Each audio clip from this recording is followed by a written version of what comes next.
Hey, welcome back to my channel, Day in the Life of Nima. It is October 14, 2017, and the title to this video is, Do Some Sexual Practices Open Demonic Gateways? I believe the Most High is calling me to this video, and my inspiration for this video was a news report that I've probably seen about a year ago, probably during July 2016. It was about this woman. She killed her husband because he did not want to perceive oral sex with her again, and she said that, I guess that was like a normal routine for them and everything, and it was just sick. And I was just trying to figure out, what would possess somebody to want to kill somebody over, anything sexual. I mean, like, it's not needed and everything, and I just didn't get it. So I did a little research, and I went to this website called circleofchristianwomen.com, and I found a bunch of things on there, so I hope that y'all can listen and I can share it with you. So the first thing is, Christians need to watch their thoughts and the behavior of their loved ones and friends.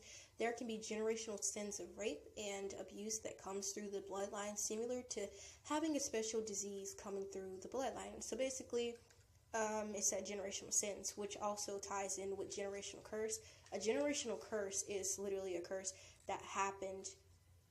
It's because one of our ancestors did something to provoke the Most High, and they strayed away and did something that they were supposed to. So I guess you would kind of say their deed fell upon us and created a curse. That's why you see so many people acting out and lashing out and just acting like they don't have any common sense. It's probably a family demon that's been in the family for centuries. Like, I don't know, maybe our ancestors did some weird practice that opened satanic gateways, and now it has fell on us. But through prayer and fasting, there is hope to break those curses upon us and future generations of our family. But it's really up to us to stand up and stand out and pray to the Most High to help us and show us which way to go to come from up under this state of being. And I mean, like, you really have to pray. I'm not gonna lie.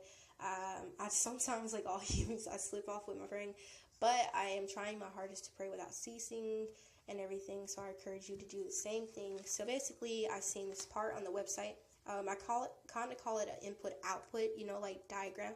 It's what demons do and the output of it. So, for instance, what demons do, they interject thoughts about sex, murder, and suicide. Some people think that these thoughts originate from their own mind, and the output of that is confusion of reality, a role of functions in daily life. And an example of that is a father molesting his child.